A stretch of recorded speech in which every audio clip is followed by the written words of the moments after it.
చాలా చాలా wonderful experience. ఎందుకంటే అప్పుడెప్పుడో మేము ఆదిత్య 360 చేసినప్పుడు ఒక టైప్ ఆఫ్ టెక్నికల్ ఎక్సలెన్స్ చేసాం.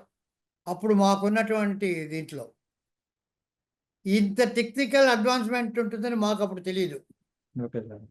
కానీ ఇప్పుడు ఇంత వచ్చిన తర్వాత మిగతా సినిమాలతో కంపేర్ చేసుకుంటే అరే అరే ఇప్పుడు తీసుంటే బాగుండే అని అనిపించిన క్షణాలు ఉన్నాయి. So sir. అలాంటప్పుడు ఉన్నట్టుండి సార్. నిర్మాత శివలింగ కృష్ణప్రసాద్ గారు దీన్ని కంప్లీట్గా అప్గ్రేడ్ చేసి కాంటెంపరీ టెక్నాలజీకి ఈక్వల్గా మళ్ళీ చేసి దాన్ని మళ్ళీ రీరిలీజ్ చేస్తానంటే దీనిని చూడాలని ఆసక్తి ఉన్న మిగతా వాళ్ళందరూ రావచ్చండి. నాలాంటి వాళ్ళకే చూడాలని అనిపిస్తుంది అంటే ఈ టెక్నాలజీతో. So that's very very very thrilling experience. చాలా బాగుంది, ఇంట్రెస్టింగ్గా ఉంది.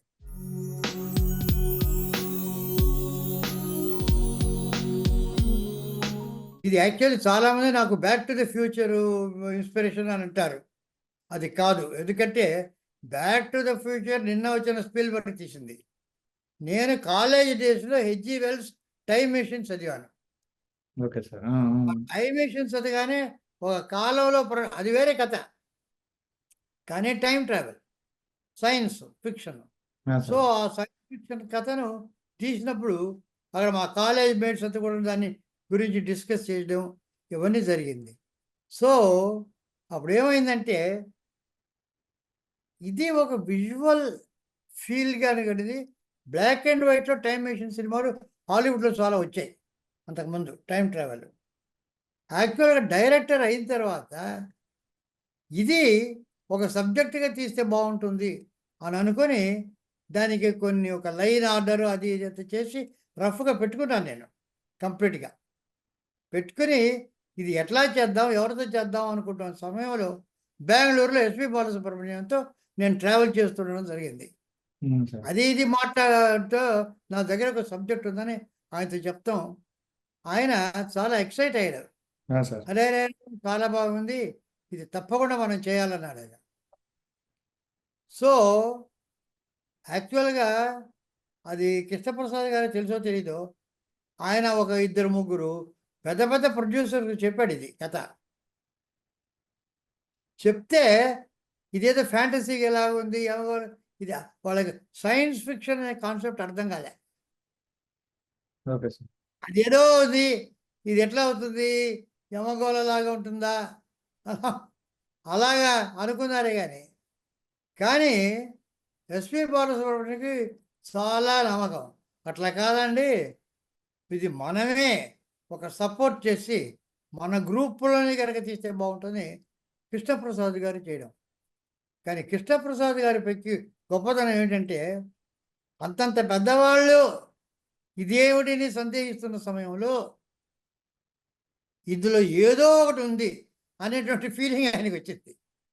యాక్చువల్గా ఆయనకు కూడా సైన్స్ ఫిక్షన్ అనేటువంటి జానర్ తెలీదు, కానీ ఒక హంచ్, ఇది మామూలు ఫ్యాంటసీ కాదు, మామూలు చరిత్ర కాదు, ఇది ఏదో ఉంది అని చెప్పి ఆయన ఒక గుడ్డి నమ్మకంతో దూకాడు ఇందులో. అంటే ముందు వెనక చూసుకోకుండా, అంటే ఇది మనకి చేయగలమా, చేయడానికి ఎంత ఉంది అని చెప్పి ఏమైనా కూడాను ఎలా చేస్తామో మాకు తెలీదు. అంటే స్విమ్మింగ్ ఎలా నేర్చుకొని అని పుస్తకం చదువుతూ స్విమ్మింగ్ నేర్చుకోవడం కాదు, ముందర నీళ్ళలో దూకడం, తర్వాత స్విమ్మింగ్ నేర్చుకోవడం. అలా చేశాడు కృష్ణప్రసాద్ గారు. క్రెడిట్ అంతా కృష్ణప్రసాద్ గారిదే, ఆ గట్ ఫీలింగ్స్ రావడం. సో వాళ్ళు చేసి అది చెప్తే ఆయన చేద్దామన్నారు. అప్పుడు నేను చెప్పాను ఆయనతో, కృష్ణప్రసాద్తో స్టోరీ అతడు. ఇప్పుడు దీనికి క్యాస్టింగ్ ఏమిటంటే, నాకు లైన్లోనే నాకు ఆల్రెడీ స్క్రిప్ట్ ఒకటి ఉంది. ఒక ఈరోజు కాలం, ఒక సైంటిస్టు ఒక టైం ట్రావెల్ మెషిన్ కనిపెడతాడు, అందులో బ్యాక్ వెళ్తారు. టైం ట్రావెల్ అనేది కదా, బ్యాక్ వెళ్తారు, ఫ్యూచర్కి వెళ్తారు. బ్యాక్ వెళ్తే చరిత్రకు సంబంధించి మనకు తెలిసిందిగా ఉండాలి. లేకపోతే మరి పురాణాల్లోకి త్రేతాయుగంలోకి వెళ్ళడం కాదు, మహాభారతంలోకి. అది నాకు మైండ్లో రాలేదు. నాకంటే నాకు మొట్టమొదట మైండ్లో వచ్చింది ఏంటంటే ఇండియన్ ఇండిపెండెన్స్ డే రోజు వెళ్ళాలని. గాంధీ గారు అదే వెళ్ళి జెండా ఎగరేయడం, అంతకుముందు గాంధీ గారిని షూట్ చేయడం అక్కడ. కానీ అది ఇన్సిడెంట్ చేస్తాం, ఒక డాక్యుమెంటరీలాగా అక్కడికి వెళ్ళి ఉంటాడు. ఇందులో ఏమి ఇన్వాల్వ్ అవుతాడు హీరో? కథలో ఇన్వాల్వ్ కాడు వాటిల్లో, ఎక్కడికి వెళ్ళినా. అలాగ చూస్తే నాకు రెండే రెండు చరిత్రకు సంబంధించిన ఘట్టాలు దొరికాయి ఎంటర్టైనింగ్గా. ఒకటి రాయలవారు భువన విజయం, రెండవది అక్బర్. అక్బర్ కాలంలో బీర్బల్, తాన్సేన్, అనార్కలి, సలీం వీళ్ళందరూ ఉన్నారు. కృష్ణదేవరాయల కాలంలో తిమ్మరుసు, తెనాలి రామకృష్ణుడు, అష్టదిగ్గజాలు, వీటి కథలు మనకు ఫోక్లోర్స్ అవన్నీ ఉన్నాయి. కాకపోతే ఆ అక్బరు బీర్బలు అవి ఆల్రెడీ చేశారు వాళ్ళు, నాకు అంత నచ్చలే. ఇందులో కనుక అయితే తెనాలి రామకృష్ణ ఉన్నాడు, అవి బ్యాక్ వెళ్ళి అవన్నీ చేయొచ్చు అనేటువంటి ఒక ఐడియా వచ్చింది. పైగా ఆల్రెడీ రామారావు గారు శ్రీకృష్ణదేవరాయల పాత్ర వేశాడు. తిమ్మరుసు నేను పనిచేసా, నేను స్క్రిప్ట్ కూడా ఒక వర్షన్ రాశా పింగళి నాగేంద్రరావు గారికి. ఆ రోజుల్లో నాగేంద్రరావు గారు నా చేత ఒక్కొక్క స్క్రిప్ట్ ఫస్ట్ వర్షన్ రాయించేవారు. సో తిమ్మరుసు స్క్రిప్ట్లో నేను బాగా ఇన్వాల్వ్ అయ్యాను. కృష్ణదేవరాయల పాత్ర నాకు చాలా ఇష్టం, అది ఎన్నుకున్నాం, అది చేసాం. సో అది ఎవరు వెయ్యాలి అనుకున్నప్పుడు అప్పుడు ఒకే ఒక వ్యక్తి అలాగ రాణించాలంటే ఆ రోజు రామారావు గారు వేసిన పాత్ర మళ్ళీ ఈ రోజుకి బాలకృష్ణ గారు వేస్తేనే సరే అని చెప్పి వారిని సంప్రదించడం, అక్కడి నుంచి ఆయనకి చెప్పడం, చెప్పిన మరుక్షణం బ్రహ్మాండమైన ఫీల్ అయ్యారు. ఆయన ఇమ్మీడియట్గా సూపర్ బోల్ చేసేద్దాం. ఆయనే కొన్ని కిరీటం ఎలా ఉండాలి, అది ఎలా ఉండాలి, ఈ రకంగా ఉండాలి, నాన్నగారు అరేంజ్ చేశారు, ఇవన్నీ టకటకటక ఆయన దగ్గర నుంచి వెంటనే ఒక ప్రవాహంలాగా ఒక స్పాంటేనియస్ వచ్చింది. మనం ఎలా చేయాలని డిగ్నిఫైడ్గా ఆయన చెప్పి ఆయన ఇన్వాల్వ్ అయిపోయాడు. అప్పటి స్కెచెస్ గిచ్చెస్ ఎట్లా ఉండాలి అని చాలా మాట్లాడాడు. కానీ దీంతో పాటు భవిష్యత్తు నాకు చాలా ఇంపార్టెంట్. కృష్ణదేవరాయల పాత్ర అందరికీ తెలిసిందే, ఆ కథ అందరికీ తెలిసిందే. భవిష్యత్తులో కంటే ఏ రకంగా ఉంటుంది అనేది అది అది పూర్తి ఊహ ఆలోచన. అప్పుడు అమెరికన్ లైబ్రరీకి వెళ్ళా. అక్కడ ఫ్యూచరాలజీ అని ఒక కంప్లీట్ సెక్షన్ ఉంది. ఆ ఫ్యూచరాలజీ చదివితే అది చాలా పెద్ద సబ్జెక్ట్ అది. అంటే ఈవేళ ఒక చోట ఒక ఏరియాలో ఒక యూనివర్సిటీ ఒక కాలేజీ కట్టాలనుకోండి, 50-75 సంవత్సరాల తర్వాత ఆ ఏరియా ఎలాగ ఉంటుంది అనేటటువంటిది అంచనా వేయడం స్టాటిస్టిక్స్తో, అది ఫ్యూచరాలజీ. సో ఎన్నెన్ని రోడ్లు వస్తాయి, ఎంతమంది పాపులేషన్ పెరుగుతారు, ఎన్నెన్ని అంగళ్ళు వస్తాయి, జనానికి ఎట్లా ఉంటుంది, ఇవన్నీ టౌన్ ప్లానింగ్. ఇప్పుడు ఏదో ఒకటి సిటీ ఏదైనా కట్టాలనుకుంటే, క్యాపిటల్ ఏదైనా కట్టాలనుకుంటే 70-100 సంవత్సరాలు అయిన తర్వాత ఎలా ఉండాలనేది అంచనా వేయాలి. అది అసలు మెయిన్ ఫ్యూచరాలజీ. కానీ నాకు కావాల్సింది కట్టుకథలు ఫ్యూచరాలజీలో ఎవరెవరు చేస్తారని. అది నేనే ఇమాజిన్ చేసుకొని ఎవరో మైండ్లో ఏదైనా చేస్తుంటే వాయిస్లో వస్తుందని, ఇటువంటివన్నీ కూడాను మేమంతా ఊహించుకొని తమాషాగా నేను జంధ్యాల కూర్చొని అవన్నీ అనుకున్నాం. చక్కటి మాటలు, మన మనసులో ఏదనుకుంటే అది నోట్ల నుంచి వచ్చేస్తుంది మాటగా. కాస్త ఆలోచించవద్దు అంటే ఆలోచించకుండా ఎలాగ ఉన్నానండి అని ఆయనకి. ఇటువంటివన్నీ కూడా మేము అల్లుకొని ఫ్యూచర్ అంతా బాగా ఎంజాయ్ చేస్తూ రాసుకున్నాం.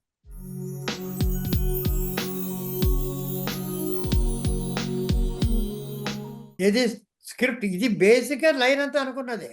ఆ తర్వాత వచ్చిన తర్వాత మామూలు ఒక 2 వారాలు నేను జంధ్యాల కూర్చొని డిస్కస్ చేసాం. శివలింగ ప్రసాద్ గారు అప్పుడు కంప్లీట్గా ఆయన ఇన్వాల్వ్ అయ్యాడు, చూస్తూ ఉండేవాడు. కానీ ఎసెన్షియల్గా నాకు తెలిసి మా ఇంట్లో చాలా సిట్టింగ్స్ జరిగాయి. పామ్ గ్రోవ్ హోటల్లో కొంత జరిగింది, అట్లా ఒక 15 రోజుల్లో సీన్కి లేఅవుట్ వేసేసాం.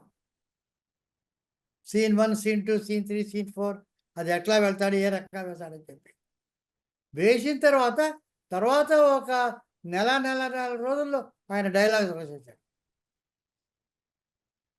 ఆయన పాంబూర్ హోటల్లో ఎక్కడో కూర్చొని కంప్లీట్గా డైలాగ్స్ రాసేసాడు. ఆయన రాసి ఒక వినిపించడం, అందరికీ వినిపించడం. బాలసుబ్రహ్మణ్యం గారు వచ్చారు, అంతా విన్నాం, చాలా చాలా ఆలోచించాం. ఇవన్నీ కాదు, ఇన్నోవేట్ చేశాడు. తర్వాత ఒక ఎక్స్ట్రా కాంట్రిబ్యూట్ చేసాం.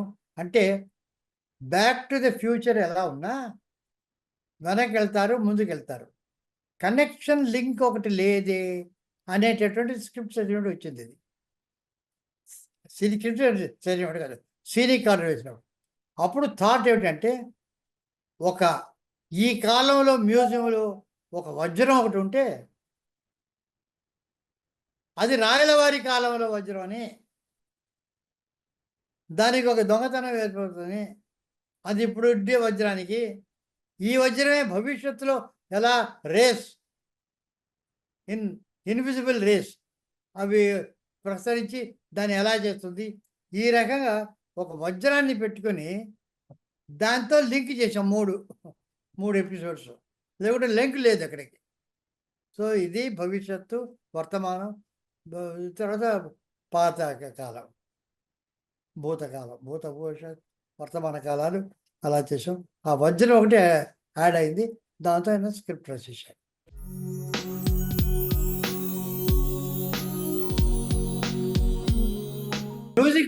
మ్యూజిక్ మొదటి నుంచి ఇళయరాజా గారు అనుకున్నది. ఆ రోజు వెళ్ళి అని చెప్పాము. ఆయన చాలా చాలా సంతోషించాడు. ఆయన కూడా ఒక్కొక్కడు ఆ చివరి పాటలో బివి వేయాలి, ఇవన్నీ కూడా ఇన్వాల్వ్ అయ్యి చాలా అద్భుతంగా ఇన్వాల్వ్ అయ్యి చేశాడు. అసలు నాకు కొత్తగా ఉంది కథ, టైం మెషిన్, ట్రావెల్ ఇదంతా బాగుందని ఇళయరాజా. కానీ కెమెరామెన్ విషయంలో మాత్రం అది దైవ నిర్ణయం. ఎందుకంటే మొట్టమొదట పిసి శ్రీరామ్ గారు అనుకున్నది. ఆయన వచ్చాడు, ఆయన చాలా చాలా అద్భుతమైనటువంటి చేశాడు. ఫస్ట్ షెడ్యూల్ కృష్ణకుమార్గా ఉండేటువంటి ప్రీ కృష్ణదేవరాయల షెడ్యూల్ అంతా ఆయన చేసేటప్పుడు సడన్గా సమ్ అల్సర్ ఏదో వచ్చి చాలా సీరియస్ జబ్బు చేసింది ఆయనకు.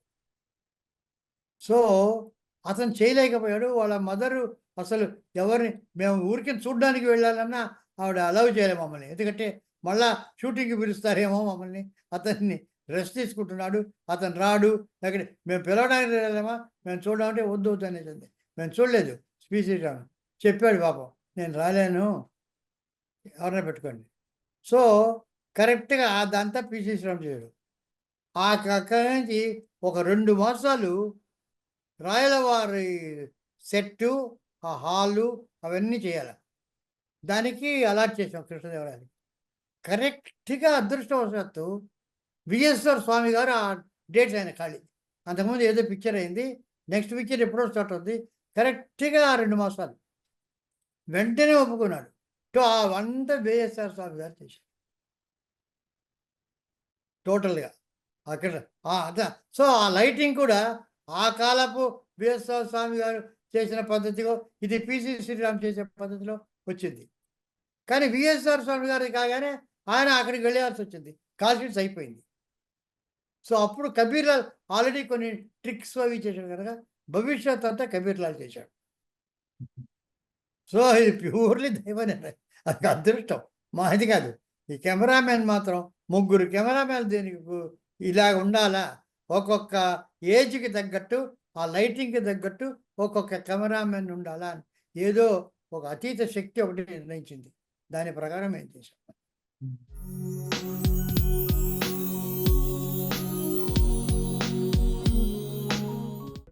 పేకెట్ గారు మొదటి నుంచి ఆర్ట్ డైరెక్టర్. ఎందుకంటే రాయలవారు ఆ సెట్టు అదంతా చేయడానికి, టైం మెషిన్ డిజైన్ చేయడానికి స్కెచెస్ వేసుకుందాం ముందర. నేనేమంటే రియల్ టైం మెషిన్, మామూలుగా డమ్మీ చేసేసి ఏదో చేయడం, ఆ రోజు ట్రిక్స్ లేవు, రియల్గా చేయాలని. మొక్కితే ఆ స్టెప్స్ అంతా రావాలా, లోపల గ్లాసు. అతను ముందర స్కెచెస్ వేసి, స్కెచెస్ మీద డిస్కస్ చేసి, తర్వాత చిన్న టైం మెషిన్ మోడల్ చేశారు అతను, గ్లాస్ అంతా పెట్టి. చిన్న సైజు చేసి దాంట్లో మార్పులు అక్కడే నొక్కితే అవన్నీ చేశాడు కష్టపడి చేసి అది దాని మీద డిస్కస్ తర్వాత సెట్లో పెద్ద సెట్ లోపల వెళ్ళేటట్టుగా కావాలన్నా నేను అలాగే చేశాడు. నొక్కితే అంత స్టెప్స్ వస్తుంది, లోపల వెళ్తాడు, కుర్చీలు, గ్లాసు, టీను అన్నది వీళ్ళందరూ రావడము. సో అదంతా టైం మెషిన్ తిరగడము, మోటార్ దానికి ఒక మెషిన్ పెట్టి అది తిరుగుతుంటే వాళ్ళందరూ బయటికి పడడం, స్మోక్ దానికంతా గ్యాస్ నుంచి స్మోక్ వెళ్ళడం, ఇవన్నీ కూడా అతను తయారు చేశాడు ఆన్ ద సెట్. అందుకని అంత రియల్గా ఉంటుంది. అవన్నీ గ్రాఫిక్స్ కావు. స్మోక్లో నుంచి గ్రాఫిక్స్లో వచ్చే వచ్చిన స్మోక్ కాదు, అది రియల్ స్మోక్. దగ్గ దగ్గ దగ్గ దగ్గ అని వస్తుంటే అది నిజంగా తిరుగుతుంటే అవన్నీ అది తిరుగుతున్నప్పుడు వాళ్ళు వెళ్తుంటే రియల్. అందుకని జనానికి అంత పర్సనల్ ఫీలింగ్.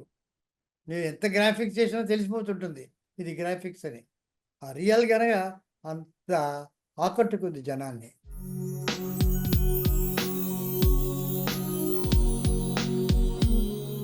యాక్చువల్గా అంటే కేర్ అంటే బాలకృష్ణ గారు ఉన్నారు. మాకు ఈ సబ్జెక్ట్లో ముఖ్యమైనది ఏంటంటే టైం కావాలి. ఇక్కడ నాకు చెప్పారు చాలామందిని కృష్ణప్రసాద్ గారు ఇవన్నీ యాక్చువల్గా తీసుకున్నది ఆర్టిస్టు సంప్రదించడం. ముఖ్యంగా నాకు విజయశాంతి గారిని ఎప్పుడు మీట్ కాలేదు. యాక్చువల్గా నేను ఏ రోజు ఆమెతో దీని గురించి సంప్రదించలే, నాకు దాని గురించి తెలియదు. అది ఆయన పాటికి ఆయన వాళ్ళు బాలకృష్ణ గారు అంత అనుకొని విజయశాంతి గారు ఉంటే బాగుంటుంది. ఆమె చాలా ఎక్సైట్ అయింది పాపం, తప్పకుండా చేయాలని. కానీ టైము, కాల్ షీట్స్ వాటి మీద ఉంది. ఇక్కడ ఒక 10 రోజుల తర్వాత నాకేమిటంటే ఈ పర్టికులర్ సబ్జెక్టు భవిష్యత్తులో రావాలి, అవుతా టైము ఆర్టిస్టు వాళ్ళ వాల్యూ, వాళ్ళ పర్ఫార్మెన్సు ఎంత ముఖ్యమైనా ఈ పర్టికులర్ సబ్జెక్ట్కి టైం అనేటువంటిది మోర్ ఇంపార్టెంట్. వాళ్ళు అవైలబుల్గా ఉండడం మాకు ఈ సబ్జెక్టు మోర్ ఇంపార్టెంట్. అందుకని ఎవరికన్నా చూద్దామంటే మరి కృష్ణప్రసాద్ గారు ఎలా చేశారో, నాకు మోహిని అనే అమ్మాయి ఎలా వచ్చిందంటే, నేను అప్పుడు మైకేల్ మదన కామరాజన్ చేస్తున్నాను, ఆ వర్క్లో ఉన్నాను. సో పంజు అరుణాచలం గారని ఆయన నాకు చాలా పరిచయం. ఒకరోజు మాట్లాడుతున్నాను ఆయనతో నేను. ఆయన గొప్ప నిర్మాత, పాటల రచయిత ఇవన్నీ కాకుండా ఒక చాలా ఫెనటిక్ రేస్ గోయర్ ఆల్సో. ఆయన ఎప్పుడు హార్స్ రేస్ పుస్తకం పట్టుకొని ఉంటాడు ఆయన. అది ఆయన ఒకరోజు నేను మాట్లాడుతూ మేము ఈ రకంగా వెతుకుతున్నాం అంటే ఆయన చెప్పాడు, ఆయన హార్స్ క్లబ్లో సెక్రటరీ ఒక అయినాడు. ఆయనకి నాకు బాగా పరిచయము. ఆయన కూతురు ఒక ఆమె ఉంది మోహిని అని, ఏదో ఒక పిక్చర్ చేసి తర్వాత ఎవరో చెప్పారు శ్రీరామ్, పిసి శ్రీరామ్ కూడా ఆమెకు ఏదో తెలుసు అని చెప్పారు, నాకు తెలియదు అది. ఈయన వెంటనే ఫోన్ చేసి అది అరేంజ్ చేస్తే వచ్చి చూసి సెట్కి వచ్చింది, టెస్ట్ చేసాం. మెయిన్ మాకేంటంటే అందంగా ఉంది, డ్యాన్స్ చేస్తుంది, అంతా చేస్తుంది, కొత్త ఏదో ఒక పిక్చర్లో చేసింది. కానీ availability through out the picture availability అది ముందర అడిగాం. నాకే అభ్యంతరం లేదు. She is excited. ఇటువంటి పిక్చర్ దొరకడం కష్టం, నేను తప్పకుండా చేస్తాను. ఆ అవైలబిలిటీ చాలా ఇంపార్టెంట్ అయింది. సో ఫ్యూచర్కి వెళ్ళినా, కృష్ణదేవరాయలకి వెళ్ళినా, ప్రజెంట్కి వెళ్ళినా త్రూ అవుట్ ఆమె ఉండింది. అది చాలా మాకు ఇంపార్టెంట్ అది. అందుకని ఆ మోహిని అవన్నీ బుక్ చేశాం.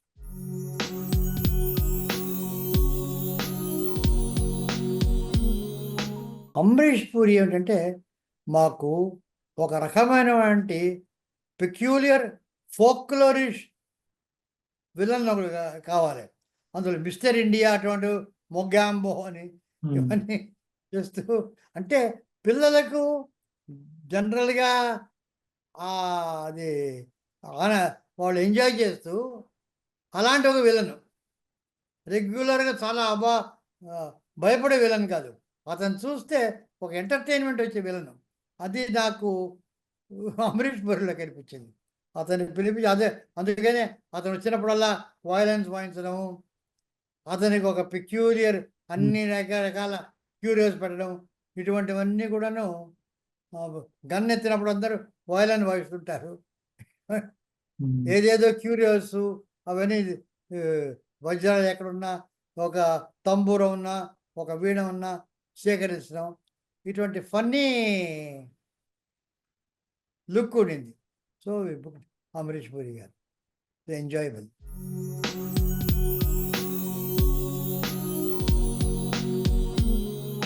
యాక్చువల్‌గా 110 రోజులే అవుతుందది. ఈరోజు 110 ఇది ఇవాళ చేసే సినిమాలన్నీ 110 రోజులు అవుతుంది. ఏది ఏ 'మాయాబజార్' లాంటి డబుల్ వర్షన్ సినిమా అంతకన్నా తక్కువైంది. ఇదేమిటి ఒకే వాళ్ళేమిటి కృష్ణుడు, రంగారావు, నాగేశ్వరరావు, సావిత్రి తప్ప అక్కడ వేరే బలరాముడు, ఇక్కడ వేరే రాముడు, అక్కడ వేరే ఛాయాదేవి, ఇక్కడ వేరే అంతవే డబుల్ వర్షన్. అక్కడ జమినీ గణేశను, ఇక్కడ నాగేశ్వరరావు గారు ఇంత ఉండి లెస్ డేస్‌లో చేశారు ప్లానింగ్. ప్లానింగ్ నీకు కరెక్ట్‌గా ఇక్కడ ఉండాలి, అక్కడ ఉండాలి అంటే కరెక్ట్‌గా. అది ప్లాన్ లేకుండా అక్కడొచ్చి ఇక్కడ తీద్దాం, అక్కడ తీద్దాం అన్ని యాంగిల్స్‌లో తీసి ఒక నిర్ణీతమైనది లేకుండా ఎడిటర్‌కి ఇచ్చి మళ్ళా రీషూట్ చేసి it's not the way. It is నా I don't agree. I don't agree ఇన్ని రోజులు అవుతున్నాయంటే something wrong with the planning.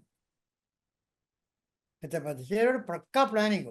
ఇప్పుడు హాలీవుడ్ నాకు తెలిసినంత వరకు పెద్ద పెద్ద పిక్చర్స్ 2 సంవత్సరాలు, 3 సంవత్సరాలు స్టోరీ బోర్డింగ్ కూడా ప్లానింగ్ తీసుకుంటారు.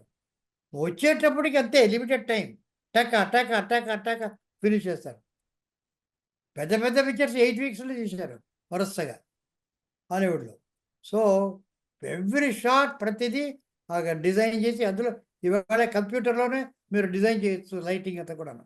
అక్కడ చేసి షార్ట్స్ షూట్ అంటే అది వెళ్ళిపోయింది. అప్పటికి ఉన్నాయి చాలా రోజులు. ప్లానింగ్ అన్ని సంవత్సరాలని తీసుకుంటారు వాళ్ళు. సో, ప్లానింగ్ కనుక చేస్తే కరెక్ట్‌గా నిర్ణీతమైన రోజుల్లో వస్తుందని నా నమ్మకం. అది మా ఐ కెనాట్ డినై దట్.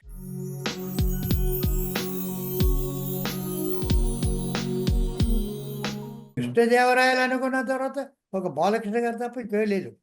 కృష్ణదేవరాయలు అనుకున్న తర్వాత వెంటనే ఆయన ఎందుకంటే వాళ్ళ నాన్నగారు చేశారు, వాళ్ళు చేశారు. బాగా కృష్ణ ఇంకెవరు ఉన్నారు ఇప్పుడు ఆలోచించిన ఇవాళ కూడా నాకు దొరకడం లేదు. So, that is the thing. Balakrishna గారికి వెళ్ళడం, ఒకసారి అపాయింట్మెంట్ ఫిక్స్ చేయడం, రాయడం. సో, ఆయనే కరెక్ట్. ఇవాళకి కానీ ఇప్పటికి వరకు నాకు ఆ రీప్లేస్మెంట్ లేదు బాలకృష్ణ గారికి, కృష్ణదేవరాయలకు.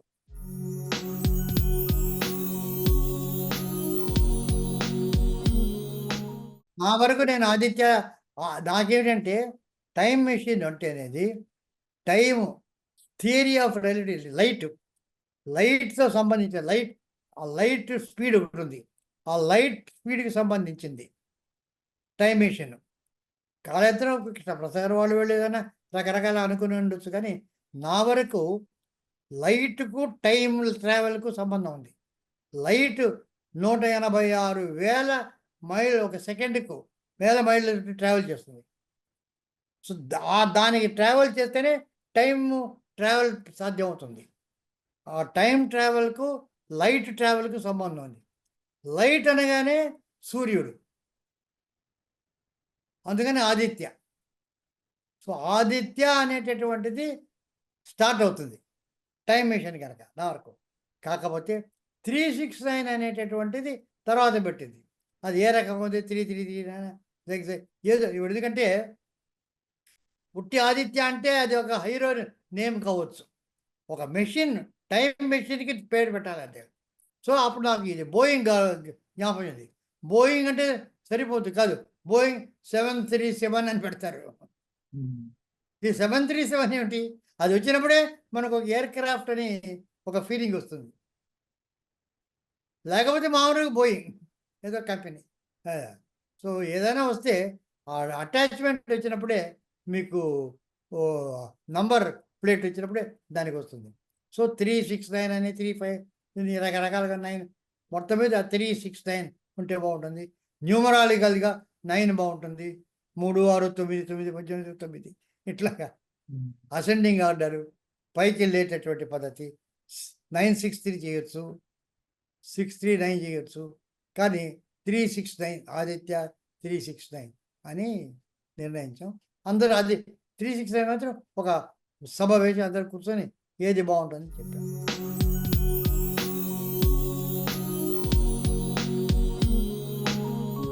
అంటే బాగా ఆడిందట. అవును.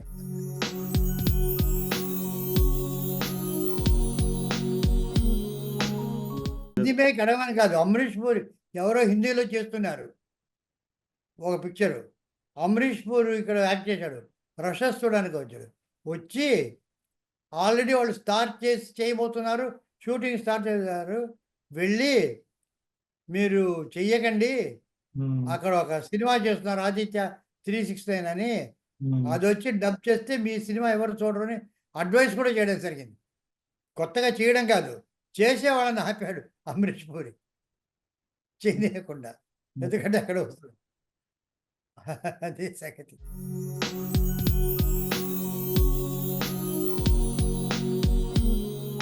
అది అంటే పాపం మేము స్క్రిప్ట్ చేసి బాలకృష్ణ గారికి చాలా చాలా ఎంతూజియాజం. ఏ రోజైనా ఇది చేసి తీరాలి. సో ఆ రకంగా మేము చేసాం. నేను ఒక లైక్ చెప్పి కంప్లీట్‌గా స్క్రిప్ట్ కూడా రాసా. టోటల్‌గా స్క్రిప్ట్ తయారు చేశాను కంప్లీట్‌గా. ఆయన చాలా ఎక్సైటెడ్. ఇవాల్టికి కూడా అది ఆయన్ని మొట్టమొదటి వాళ్ళ అబ్బాయిని ఇంట్రడ్యూస్ ఫిల్మ్‌గా అనుకున్నారు కూడా. దీన్ని ఎలాగైనా చేయాలని చెప్పి అనౌన్స్ కూడా చేసి అంతా చేశారు. డిస్కస్ చేశాము. కానీ ఆయనకి ఇంకా ఉంది. ఎప్పుడన్నా ఉన్నప్పుడు ఏ రోజైనా అది మనం చేద్దాం అని అంటున్నారు. సరే ఎప్పుడుదవుతుందో ఏమవుతో అది దైవ నిర్ణయం. కృష్ణ ఆదిత్య తీసిన అలా దైవ నిర్ణయం. ఇది కూడా సీక్వెల్ కూడా అదే దైవ నిర్ణయం. ఎప్పుడైతే అప్పుడు.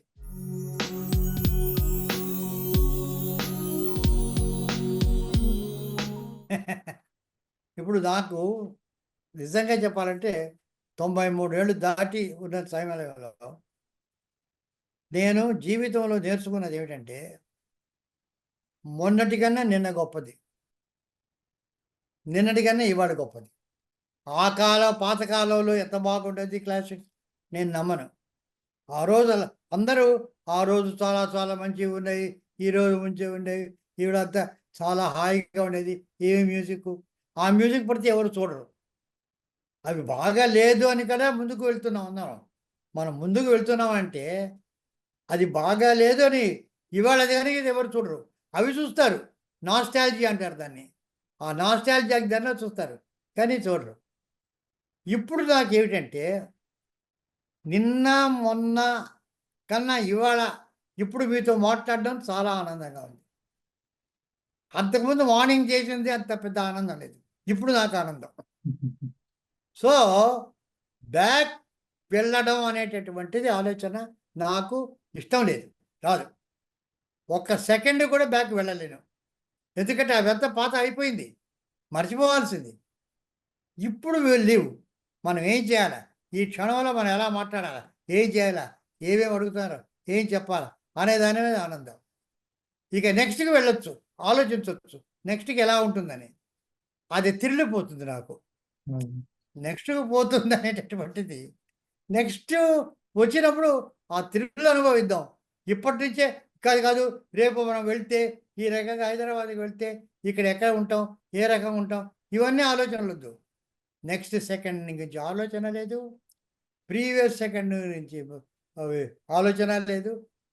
Live for the present and enjoy and experience the present. అది నా ఇప్పుడు 93 ఇయర్స్ నా ఫిలాసఫీ.